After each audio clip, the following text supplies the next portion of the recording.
Hello, everybody. Welcome to the Tesla Life number 117 for the 25th of September, 2019. And since I've forgotten it for the past, 4 different episodes, I'd like to have a special shout out to Mr. Lee Moon for our theme music. Thank you very much, sir. We appreciate the use of your music that's played at the front and the end of the show. Well, today in Solar City, we have Mr. Russell Frost hanging out with us. Formerly of Solar City. Now, how do you manage to do the show every week from the roof of your house? It's amazing, isn't it? It's that blissful San Diego weather. It's so nice I can lay on my rooftop solar panels.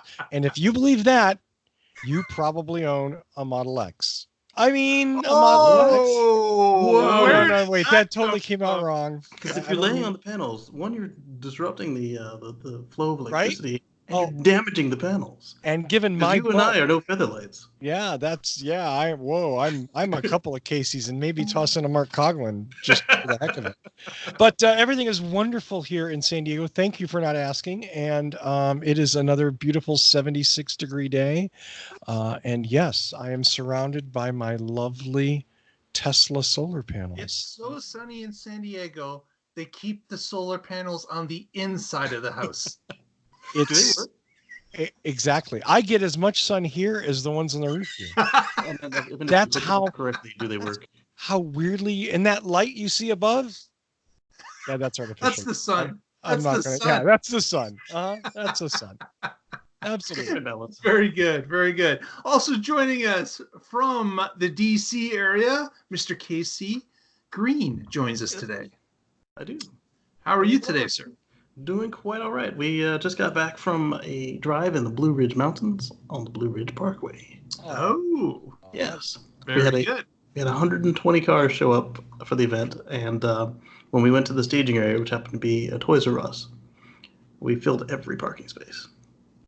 And so since they didn't have any more toys, we just presented them with big kid toys. So, because that particular location was closed, I assume. Yes. Yes. Yeah.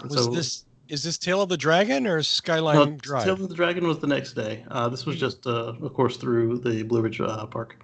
That's a gorgeous drive, though. Oh, it is. Yes. It's a beautiful drive. There were a handful of Model X's, a mess of Model 3s, and a smattering of Model S's.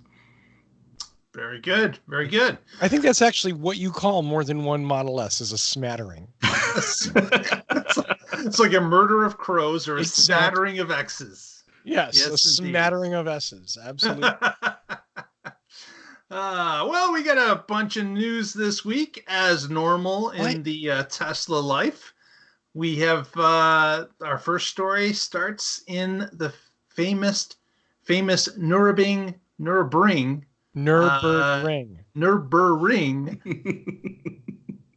track in Germany that has been so notorious lately with, of course, the Tesla Model S racing on the track trying to beat records. And the story that I wanted to highlight today was about the installation of 2 permanent superchargers. Not ones that are on pallets. No, they decided that they're putting in a couple permanent superchargers, and they have been installed at the track. And this, of course, might have something to do with them planning on coming back a few times in the future.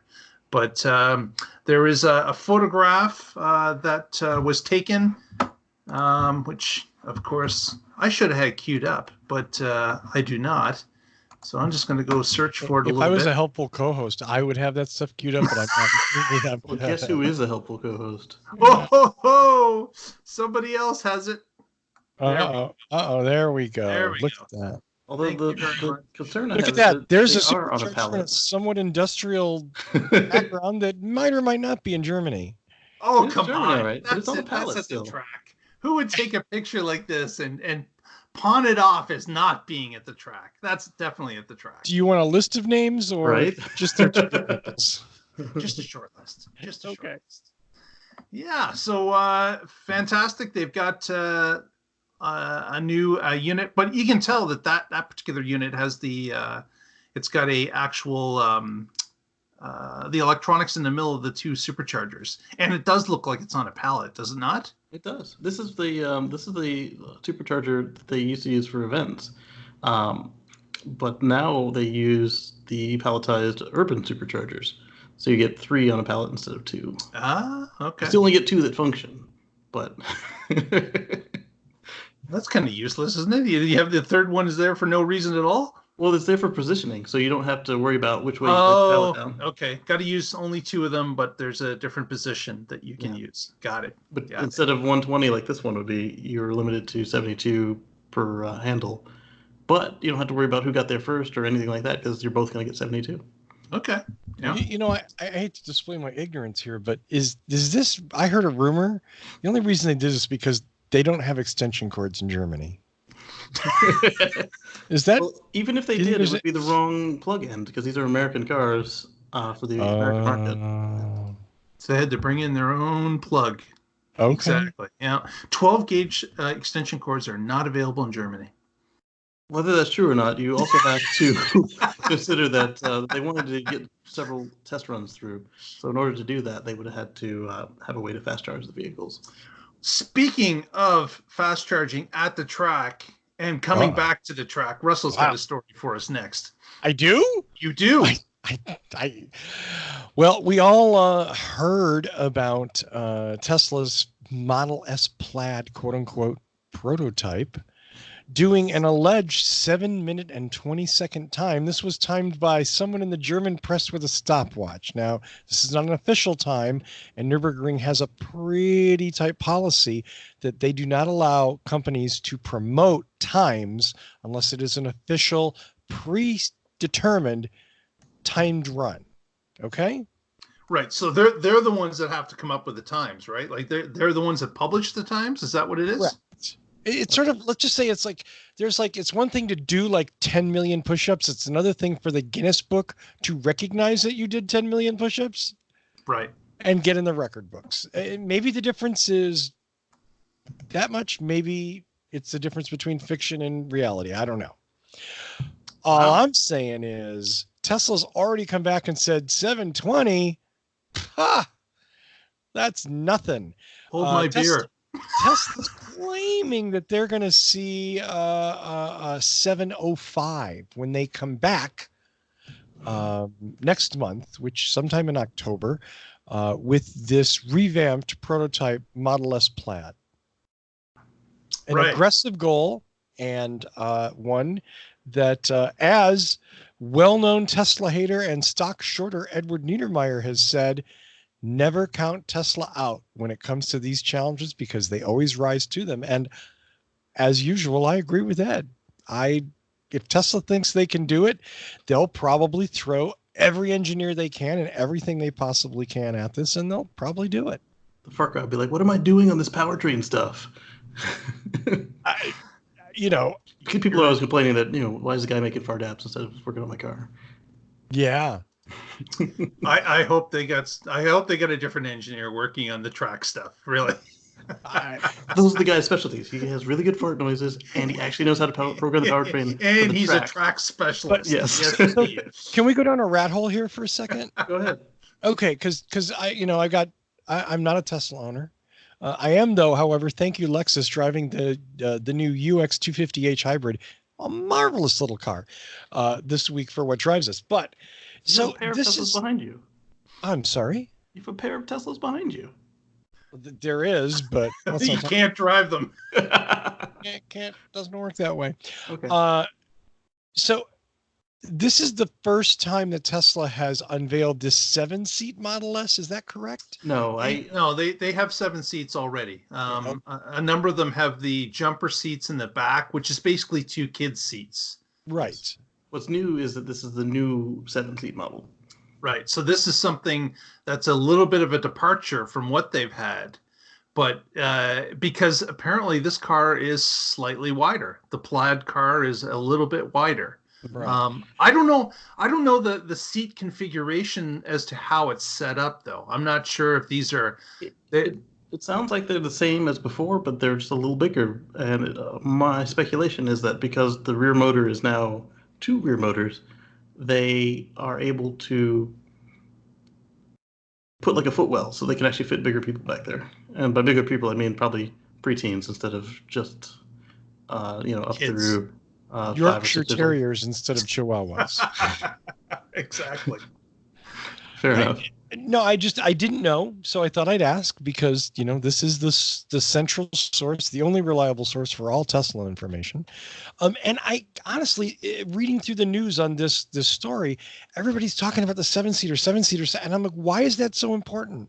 Who cares? I drive a 7-seater every day. Yeah, but I guess I'm I'm agreeing with you. why does it matter that this is a 7-seat model? I mean, does anybody give a shit? And honestly, is this just because the car they've been racing against at the track is only a 5-seater? Possibly. Oh, that's a huge disadvantage. Probably also with all the interior removed. So that might be part of it. It's like saying that they're heavier because it's a bigger car with the 7 seats. But I hope that this time around they do a better job at the rear HVAC on those back seats, because if you turned your air to recirculate, it got a little toasty back there. Yeah, Model S's did have the complaint about getting the air conditioning all the way to the back of the car. And then Elon said, well, use fresh air and put the vents on the roof and you're good. And he's right, but who wants to do that? Apparently not Casey.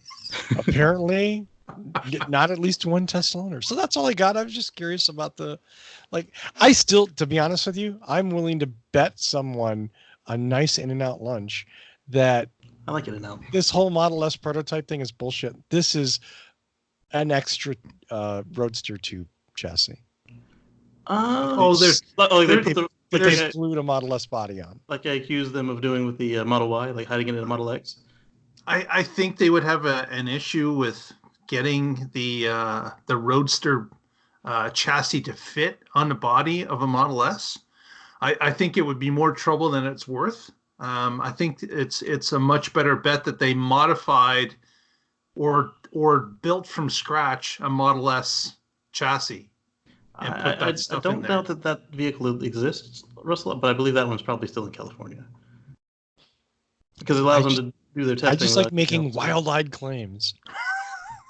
It's one that I've had myself. I mean, what better way to hide a smaller big-ass car than inside of another big-ass car?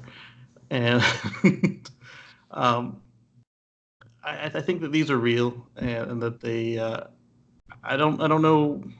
The fact that they're over right about a year out, it's a little weird. I don't know that he's purposely avoided Osborning the company before, and I don't know. I mean, he's already come out and said there's going to be no update to the Model S, and then until this.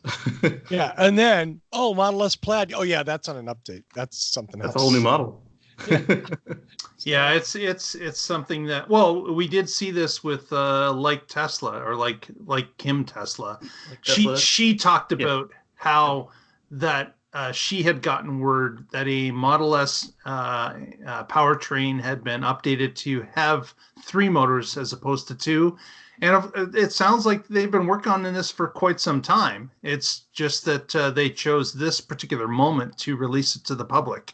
But there has been rumors previously about this Plaid powertrain, not named that, but a 3-motor powertrain has certainly been on the radar screen for others. So I think that, and it makes a lot of sense that after the S was made, the X was made, the 3 was rolled out, that those engineers, they're working on things all the time. So being able to boost your flagship car would make a lot of sense to build more motors, build it faster, build it better.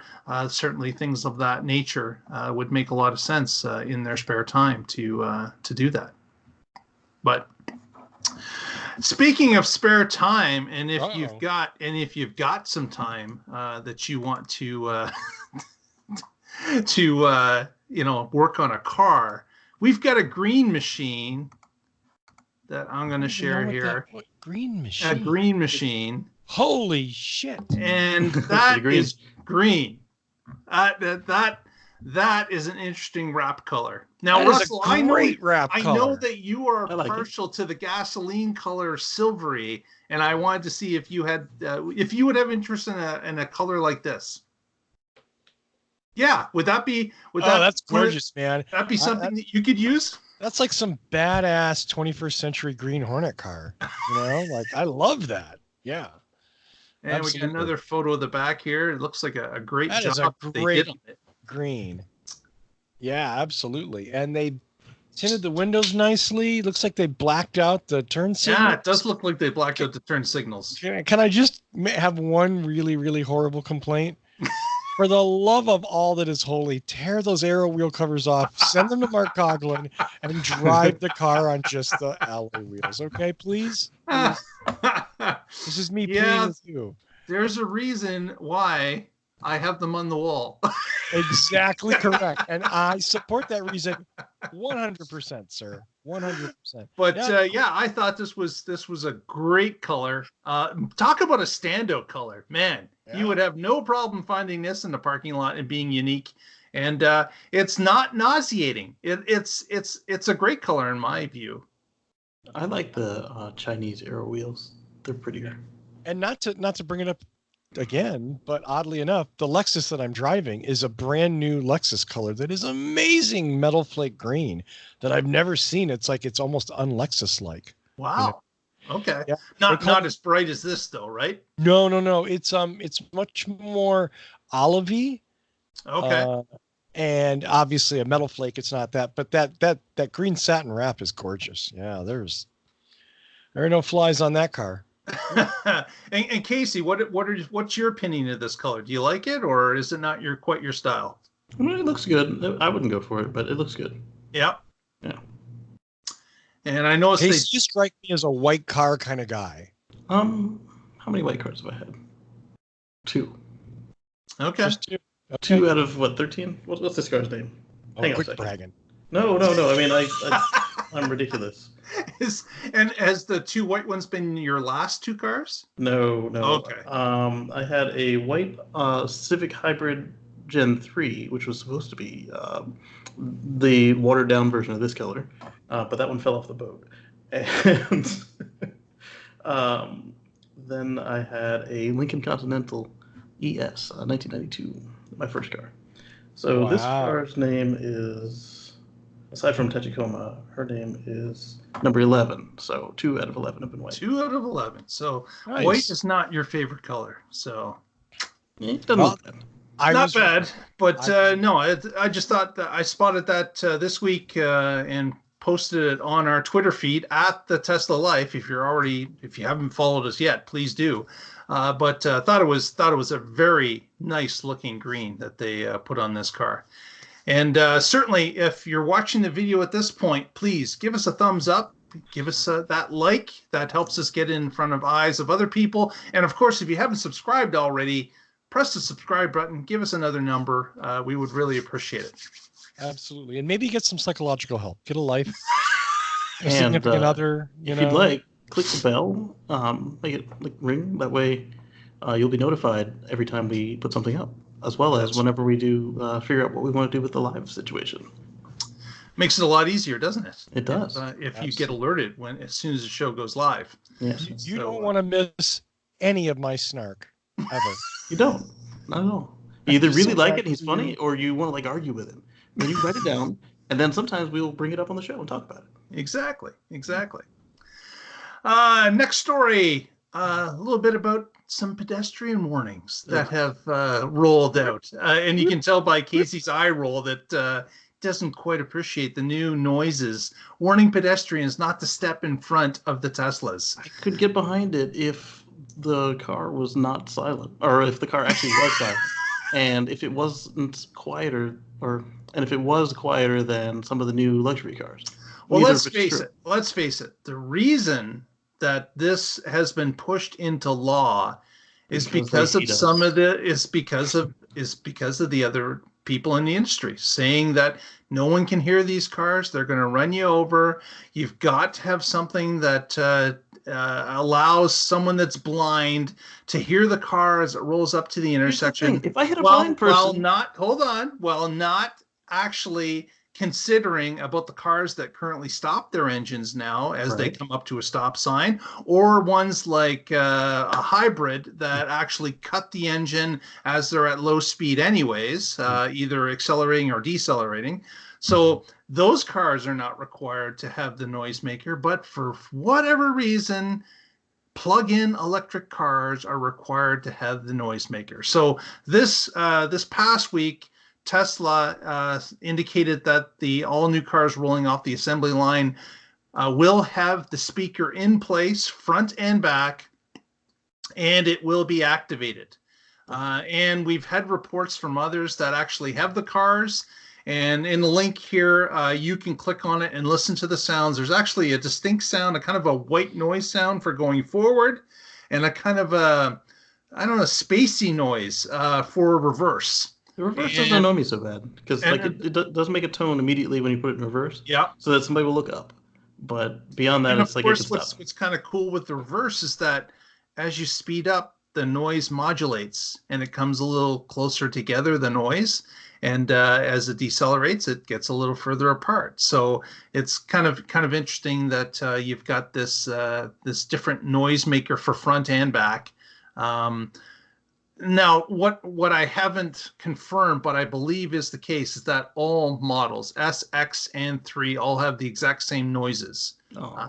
I've only heard it myself on a 3, but I am to understand that the noise is the same on all 3. That's so boring. So if I hit a pedestrian, that's my fault. As a driver, that's my job to look out. You're right. You're right. And also, the seeing eye dogs, all you got to do is train them to look and listen for the cars. Like I said, they're not silent. They just sound different. And so just don't cheap out when you're doing the training.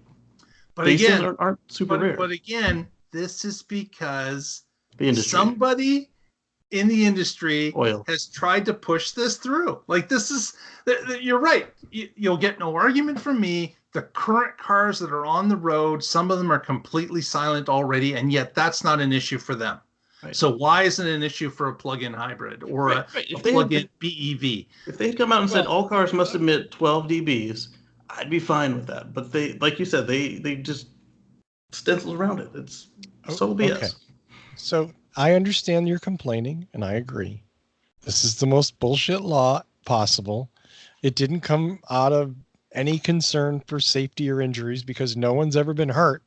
Hey, Blind Association, we'll give you a donation if you make a big stink about this for us. Because who's going to argue with a bunch of blind people?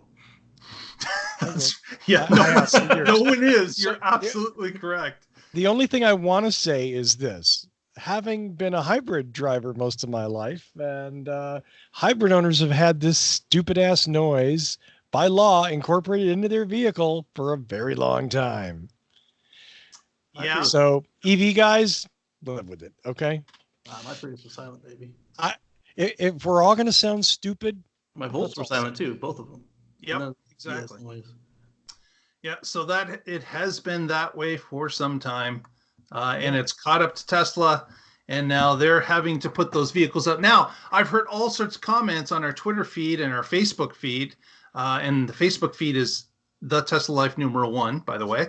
And what we found is that people are saying, "Oh, I'm pulling the wire on the speaker. The first thing I do is I'm going under the bumper and I'm going to yank the wire." Now, we haven't had any positive or actually confirmed that anyone's done this because of course it may show a warning light in the car or indication that the speaker is disconnected in some way. I've heard other people talk about fuses, and of course, before you do that, make sure that fuse that you're pulling is not operating something else, because it may share a fuse with something else. Pulling the speaker wire may cause some issues with something else as well. So word of caution before you do something like that, be prepared to check the car out before you head out on the road with the speaker wire pulled or a fuse pulled. If you poke the membrane, the speaker won't make the right noise, if any. There's a third way. There's a third way. Yeah, it'll make a gurgly noise. Yes, even worse. So here's a tip, and I don't really know why I want to help you, but now I don't know what kind of speaker, what sort of membrane they're using, but another thing, if you don't want to physically poke it, a little Armor All tends to really wreck speakers. Yeah. Squirt, squirt. That's all really? I'm saying. That's all I'm saying. On the other magnet? Do you mean that it eats the membrane, Russell, or does it? What does Armor All do to the membrane? This is like, remember how old I am? So like back in the old days when Armor All was cool and people would armor all their doors and they would squirt it on their door panel mounted speakers. Yeah, I think it tended to wreck the foam surrounds. Okay. So that the cones would just rattle around. I don't know if it's one of those high-tech little mylar membrane sound generators or a little piezoelectric thing. It probably won't do anything. Yeah. So I expect a number of videos will be coming out shortly with people removing them or going under the bumper and examining what is actually there.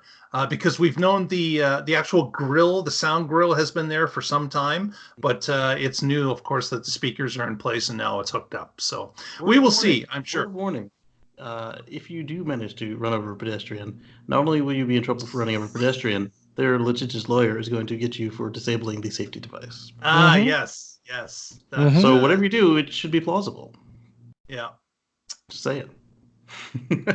Very good point. I went driving through the floods, just like that Model X last week, and oh man, it's fried the speaker. It's probably waterproof. Don't try that. Yeah, so be careful out there. There's certainly a number of negatives that could come up. So keep that in the back of your mind, whatever you do. So I still think that that police department that bought those standard editions, I think they did it so they didn't have the anti-stealth ruining their they want to sneak up that back alley without any noise whatsoever. So I got nothing. You have something, Russell. No, they're on a stakeout, and you hear that sound, and you're like, "Oh, there's a Tesla nearby." And I think the sound is. Run Teslas? You think the sound is what? No, I think it sounds stupid, but I don't get. Forward sounds ridiculous. The reverse is all right. It's neat. So again, I'm sorry. Let me go back to the Prius days when I used to field a lot of questions from Prius owners, thousands and thousands of Prius owners, and one of the big recurring questions is, whenever I put my Prius in reverse, it beeps inside. There's an interior beep. And I hate that noise. Yeah. I can't stand it. How can I turn off the reverse beep? And my first response to people was always, how much time do you really spend in reverse? Me? A ton. there on the Gen 2, there was a setting, I believe. But I don't know if they kept that in 3 and later. In the Prius? Mm-hmm. Yeah, you could turn it off. But it's just like, honestly, like, how much time are you reversing? A lot. I'm a city boy. I park and I parallel park all the time. Beep, beep, beep doesn't really bug me that much. Okay. I don't get a million miles but not spending any time in reverse. So the same thing with the pedestrian noise. Like, I get it. It's annoying and stupid and dumb, but... Same thing there. If you accidentally backed over a pedestrian and the inside beeper was turned off, they would get you for that. Yeah, the lawyers would love that. So keep that in mind. Next story. On to National Drive Electric Week, which ended last weekend. And we had a big event up here in Cambridge. I'm sure you heard about it as we talked about it previously. But what I will do is we've got some video from our friend Dax. His YouTube channel is DaxM. And we'll just play a little clip here. Uh-oh. And there we are at Hudson's the Bay. Local mall. Hudson's Bay looks like a building. I thought it was a big body of water. Yeah. I'm confused. Canada confuses me. Yeah, it's a confusing place. Yeah. For Americans. For a not very bright American. Uh-oh. So there's Dax walking around in the group. We had over 100 vehicles show up. Wow, that's awesome. And we had actual signees, 265 people signed up pre-registered. Wow. And we guessed we probably had around 600 at the completion of the event. And we had, we must have had 1/3 of the 100 were Teslas of different sorts. And then 2/3, all the different other EVs, as in the picture here, Kia Soul, Leaf, Pacificas. We've got a Prius Prime. We had a Jaguar I-Pace. We had a Pacifica hybrid. Tron. Yep. Yeah, that's a Pacifica hybrid. That's a Pacifica nice. hybrid. Yep. And we had, of course, bolts galore. We had all the different, the two different generations of the Volt, the two different generations of the Leaf. We had some Spark EVs. They were rare. Wow. Two of those. And we also, of course, had the Hyundai Iconic, which we had a number of those as well, and different, the plug-ins and the full electrics as well. And it was a fantastic weather day. We had a great time. Just forward a little bit here. There's some bolts. Oh, the green Volkswagen e-Golf. Yeah. It's one of those in my basement in blue. Nice. And of course, the Kia Niro was there, right beside it. We had the e-Niro? We had a number of different activities going on. Of course, the Volkswagen guy parked like a German car owner. No, we spaced everybody a space and a half so the doors did not ding each other. Okay. We thought of that. We had an IMEV. Get that, an IMEV in Canada. So haven't seen them in a while. It's just there. It is. There it is. Aw. The old cute little IMEV. Those are with cute with cars. Doors basically as light as cardboard. Oh, were they air cooled or water cooled? Oh, they're air cooled. Okay.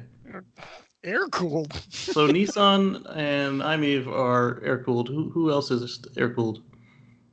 The older Volkswagens, right? Might have been the older Volkswagens. I'm not quite sure on that. But there was a very nice Tesla in wine color, which was, of course, a wrap, but was well done. And Volts. There's a CBC crew. We got on national television. Nice. They filmed a segment that's going to happen after the federal election, which is about 30 days away. So they're putting together a piece. So is that a plug-in hybrid Mercedes? Oh, the Spark. Yeah. That must be yours. That's my daughter's Spark right there. Yeah. And that's my Volt right behind it. Nice. You still have a Volt? The whole Coughlin family, a Spark, a Volt, and a Model 3. And then there's our red Model 3 across the row as well. Nice. I thought you were going to say red Hyundai. I'm like, how many cars do you have, man? I see somebody that's actually colored their aero wheel covers to match their Yes, paint? exactly. That was a modification. The i3 was here, the i3 Rex. Those are fun. Nice little stormtrooper car. They should have called that something different. Rex and an automobile don't really go together. Yeah. And of course, the I-Pace from Jaguar was there. Look at that Frank. So cute. They could have done a better job with that Frank. That was great. And we'll see if we get another shot. There's the other side of the Jaguar.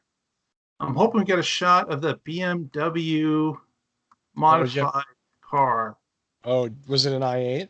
No, it was a 1976 BMW. Nice. That's the way to do it. Conversion. A conversion, sure. Yeah. Is that version 10?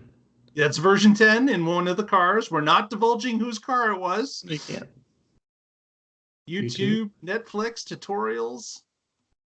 There's the Audi e-tron. A dealer came out, a local dealer, brought their e-tron out to us. It's Audi Kitchener-Waterloo, of course. Yeah, absolutely. There it is. There's the BMW electric. 1976, I believe. Nice. Zero came in. A Victory came in motorcycle as well. And the tractor behind it is EV as well. All right. So the BMW owner came in with his conversion pulling the tractor on a trailer. Oh. So that was kind of cool. I mean, good for them for converting it. How cool is that? Yeah, exactly. It's not lead acid, is it? It might be. It might be. It's an old conversion. Because to be honest, I didn't get to speak with the owner. I'm not sure what it is besides a conversion. Could be lithium iron. The Chinese batteries? It certainly, well, they did look like, bricks of batteries. Yeah, they come in bricks. There's some in They the may back just be as well as packs. the front. Yeah. Oh, there's the it's Epic Car Conversions in Ontario, Nice. based out of the Greater Toronto area. So Yeah, those look like lithium iron to me. Yeah, I know that's modern batteries. Sorry, BMW owner. Didn't mean to diss you. Interesting. You know. yeah. So and then we I bet had the that's- electric school bus that was out. I'm not sure if we got a photo of that. That's pretty cool. You see if I know we this got- guy. There it is, 100% electric. We got a little corner of it. Yeah, that's Ken Bocour of the EV Rev Show. He did a presentation for us under the tent. That was great. And we'll just see if when the camera turns here. Of course, we got the Model X dance party happen. There you can see the EV in the background, the back of the bus, 100% electric bus. So Virginia just bought themselves several of these electric school buses. I don't know if it's that exact one, but several electric school buses. Those are some nice looking wheels. I believe those are the fast wheels. And of course, we had a vendor out with the electric powered scooters. And we had someone come by in this bicycle conversion. Oh, nice. It's a power assist bicycle. So you've got the batteries, you still pedal in it, and it assists you with the electric motor. Gets about 70 kilometers per charge. That would be about, what, 35, 40 miles. Put a flexible solar cell on it, and you've got a modern solar car. There you go. There you go. Or a modern implementation of the old solar cars. The new ones I know are completely different. So we had a fantastic day, and the weather could not have been any better. Sunny and warm. Actually, even a little bit on the hot side, but it was a great time, and we certainly appreciate Dax coming out and doing this video and posting it for us. And had a fantastic day for National Drive Electric Week. And to top it all off, later that evening in Oakville, there was a drive-in movie for EVs only. All the different EVs were able to attend in Oakville, and of course, it was sponsored by the Tesla Group of Ontario. So there was obviously more Teslas than anything else, but all the other EVs. There's a Volt that was here, and a number of different other EVs joined in as well for the double feature, and it was a great end to the evening. What were the movies? We had The Lion King and Angel Has Fallen, an action flick. I don't know the second one. I think I know the other one. Is it Gabriel and a bunch of others? Yep. Like lots of guns. Lots of guns and shooting. That's a good movie. I like that movie. Absolutely. Nice. Absolutely. So fantastic day, and join us next year. We'll be doing it again. Next story, moving on. Casey, I'm going to move you up in the story list, and we're going to talk a little bit about the Las Vegas Convention Center loop. All right. So regular listeners may have seen Russell and I wondering exactly how this Las Vegas loop is going to go. I was just wondering the logistics. Russell was questioning if it was even legit. But I don't believe it yet. How's that? They have started to move the equipment into place, according to this article from Tesla Roddy. They have, let me see if we got the share there. Bam.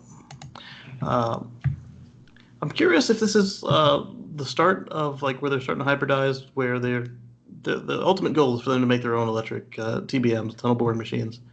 But right now they had rented one leased one, and then they had started to make modifications to another one, and that white disc is definitely the front of that TBM, the cutting surface. Exactly. Yeah. Right.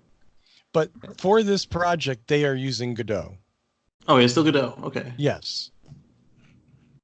And so that means they have made very minimal changes to it then. Because they got to return it. Exactly. This is not going to be a TBM that they just point off to the south and it just buries itself. Right. No, they've got to get it out of the hole. Yeah. So it's in the starting lot, the staging area at the Las Vegas Convention Center, and now we'll be able to figure out some of these logistics as they make the tunnel. Yeah, as we've talked about before, I would just love to know what the details are. There's We a trash here can. we here are really perplexed as to how this whole thing is going to work with a loop under the Las Vegas Convention Center, just of course to serve the convention center, the north and the south halls. But man, it's confusing. It's confusing as to what's going to happen, what's going to drive in those, how many items are going to drive in those tunnels. It's really perplexing at this point. We've gone over that in previous shows, but will be interesting to see what we can figure out as construction goes along. Indeed. If by perplexing you mean makes no sense. That too. I'll give you a little bit of that. It doesn't make sense a lot to me at this point, but man, maybe the information's not being shared at this point. Right, because as we saw in that drawing, because obviously the construction committee at the Las Vegas Convention Center went over the details of the proposal. They picked Tesla. It was the lowest bid, we understood. Mm-hmm. But man, you would have to know the plan and agree with it that it's all going to work to pick a winning bid. Yeah, you have to get your permits. I mean, you can't. I just can't see them saying, "Well, how much is it? Let me write a check. That's it. I'm done." Well, they could do that. I want to suggest that perhaps your experience with Las Vegas and Las Vegas politics might be less than complete. But this is not taxpayer dollars, right? This is the convention center. Correct. Well, barring the Las Vegas politics thing, and assuming this is all on private land, all with private money, going under the public street, I can see this working out. And I'm curious more of the details because, like we said, we saw the plans and it had a vehicle, a non-specified vehicle, and a trash can. Yeah. So there was no elevator, no escalator. The trash can was a nice touch. The trash can was definitely a nice touch. That's some impressive planning. Trash can. One. Oh man, yep, crazy. Our next story is about Gigafactory 3, which continues its build, and this Teslarati article was indicating about the assembly line photos that have been snuck out of the plant. So a number of test builds obviously are still going on. They're putting these lines together for construction purposes and doing the fine tuning, and of course a number of Model 3 shells have been photographed going down the line and piling up at the end. So certainly that's not a big surprise as they move them around, some automated, some not, some on roller skids. They're just getting things lined up and ready to go. So it'll be, again, another month or so, and hopefully we'll start to hear about cars actually rolling off the finish line completed. At this point, there's a number of different tests that are going on, and the photos that leaked out of the plant were proving this. Rumor is it is imminent, like within a month. Although, I'm sorry, Casey, I didn't even hear that. Oh, the rumor is it's imminent, like within a month. I don't know about the paint situation though. I don't know. Maybe he's going to turn on a paint shop in China. And they definitely need to be painted. Oh yeah, yes, but you could definitely bring in the exterior parts already painted. But right. Rental can paint up. No, that won't work. And in a dovetail to that story, we talked about batteries for Gigafactory 3. Where are the batteries coming from? Are they going to be produced on site? Is the same manufacturer, Panasonic, going to be making them, or other companies? And the rumor is that LG Chem is now producing batteries for the Model 3 for Gigafactory 3. So the rumor is they're producing them off-site. They will be delivered to the Gigafactory to start. But of course, that could change as time goes along as well. Those different things could be added to the Gigafactory 3. But this rumor indicates it is LG Chem, and they are being produced off-site to be delivered for the battery packs. Yeah.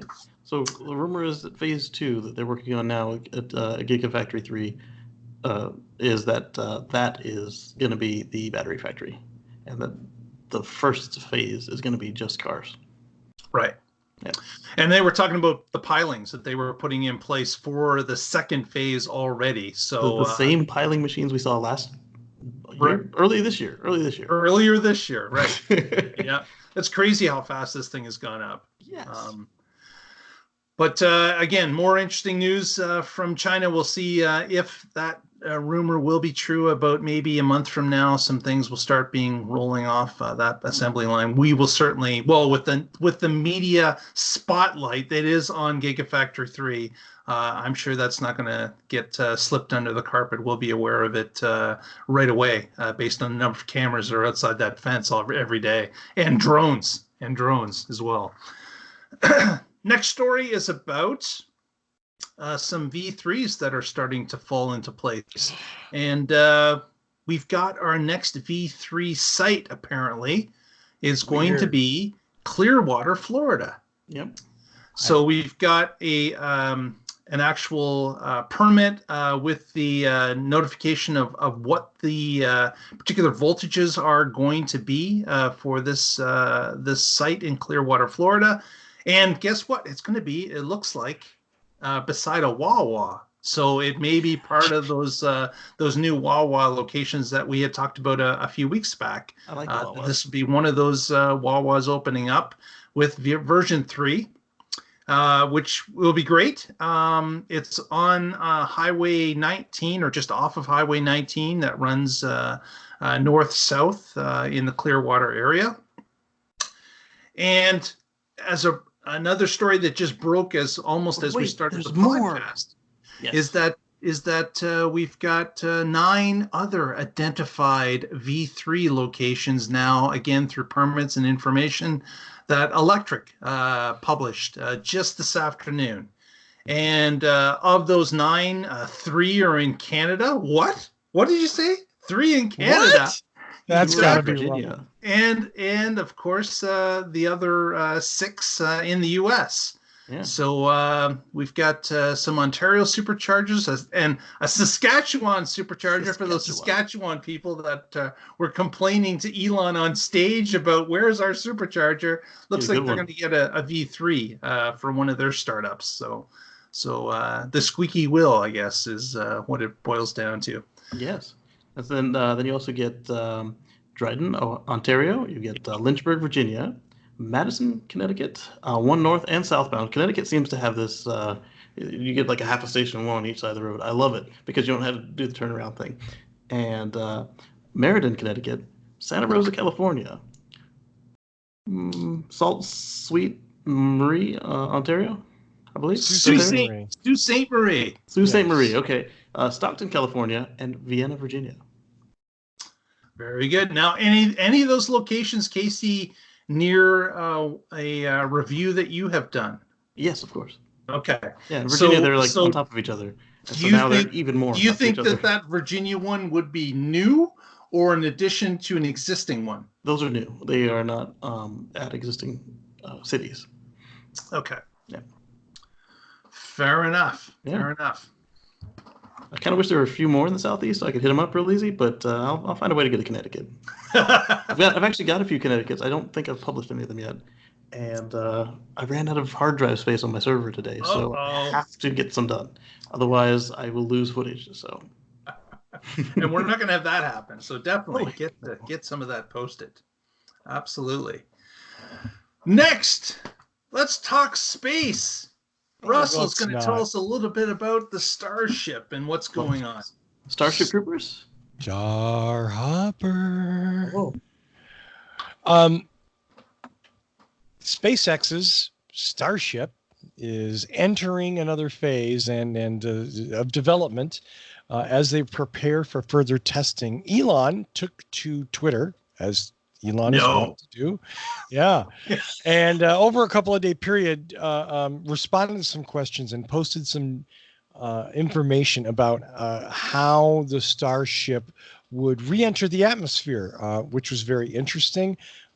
Those of us that are used to re-entry vehicles like the American Space Shuttle, a much different approach. obviously. The space shuttle's a semi-aerodynamic plane, and it's a lifting body, right?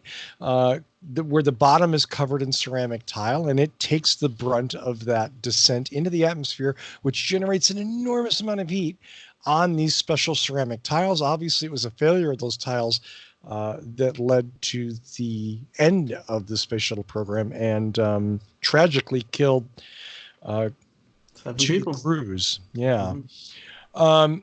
So Starship is going to do something a little different with its stainless steel skin.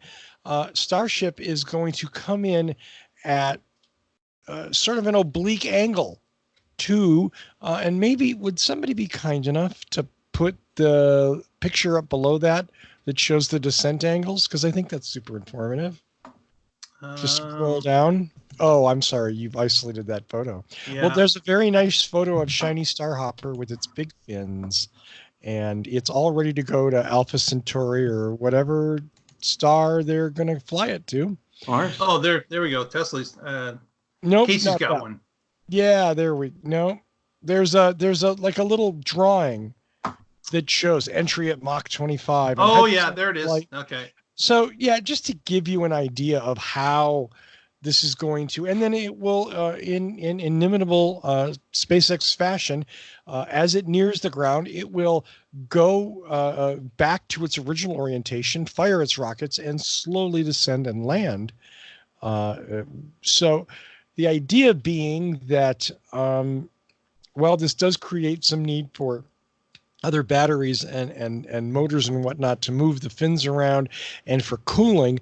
The idea is that you wouldn't have to, again, from what we know, cover the entire thing with these heavy ceramic tiles, and that Elon's already alluded to, this was a month or so ago, some novel ways of cooling this as it descends. Sweaty rockets. I'm sorry? Sweaty rockets. Yeah, sweaty rockets. So progress continues. We have another test coming up when? We have an actual presentation happening on the 28th, which is this Saturday.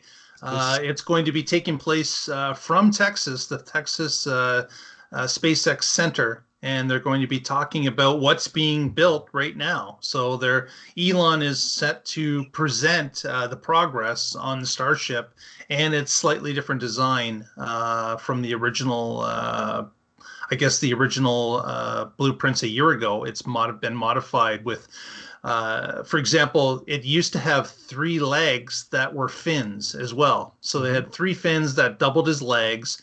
Now they're going to have just 2 fins, and the legs will be separate. They won't be part of the fins.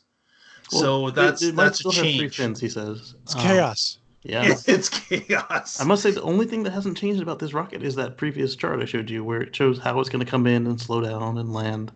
That's the only thing that stayed the same. Right. Like, it used to be made of carbon fiber. Now it's made of stainless steel. It used to have 27 rockets, and now it's got like more and less. And it's just phenomenal to watch this happen in a field, no clean room. It's exciting. Yeah, and the great thing about this, of course, is that Tesla or SpaceX doesn't own all the land. So what's happening is anyone that's interested in space travel, they're coming by and can, of course, it's a massive rocket, and everyone's taking pictures of its progress, what's going on, what's been added, what it's looking like. All this is available for anyone in the area to drop by and take pictures, because it's not private land, and of course it's not being built inside at this point. It's being built outside. Well, it's 9 meters across, so it's going to take quite a building to build it inside. Absolutely. And I wonder, of course, I'm sure it will be in a building at some point in its as it gets closer to actually being a functioning rocket. This is just a test vehicle that is being built to make sure that things and their actual, I guess, thoughts about what should fit together, how it should operate. It's a number of test systems that are going on. Like, for example, you can see this on this particular picture. You've got exterior tubes that are running on the outside, similar to the Star Hopper that we saw last week. But you've got these delivery systems on the outside of the rocket, which probably wouldn't be for when this vehicle is actually space traveling. So there's a number of different tests that are going on. They will make a number of these as time goes along to test the theories and make sure that the drawings, the paperwork makes sense in the physical life. So very interesting.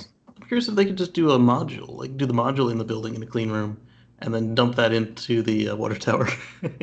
Yeah. Seal it up. Basically a water tower, as Casey and I were discussing earlier.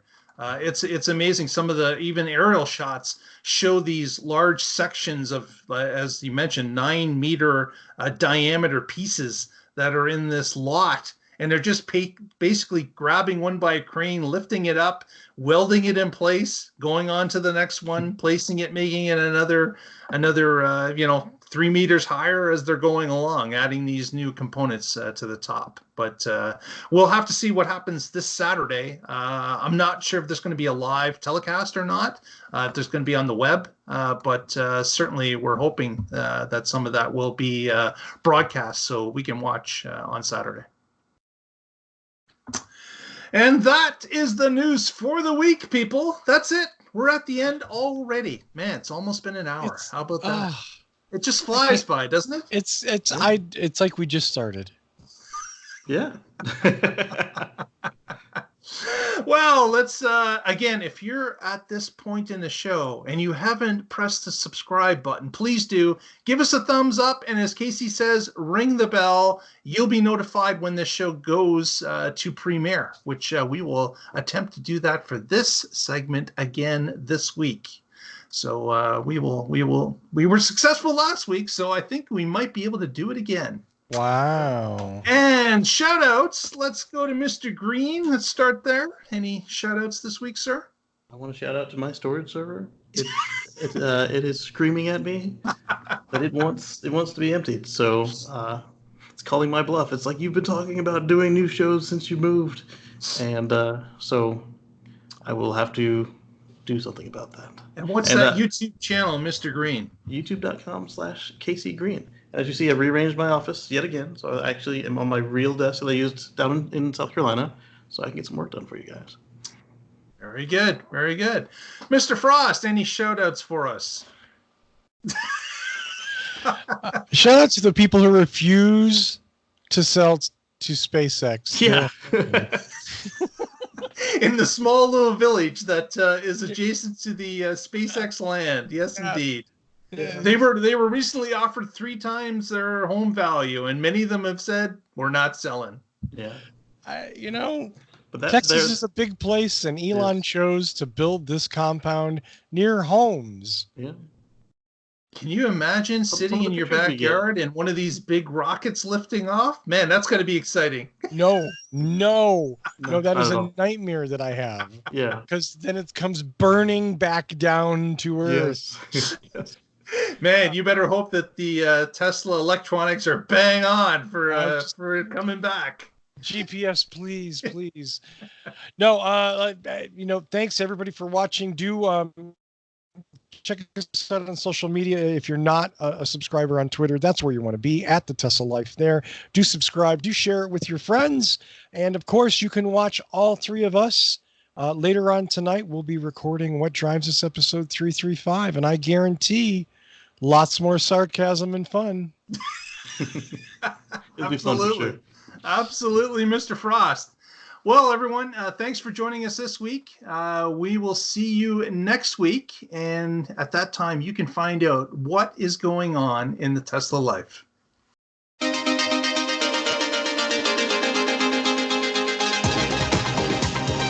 Good night, everybody. Have yourselves a good week.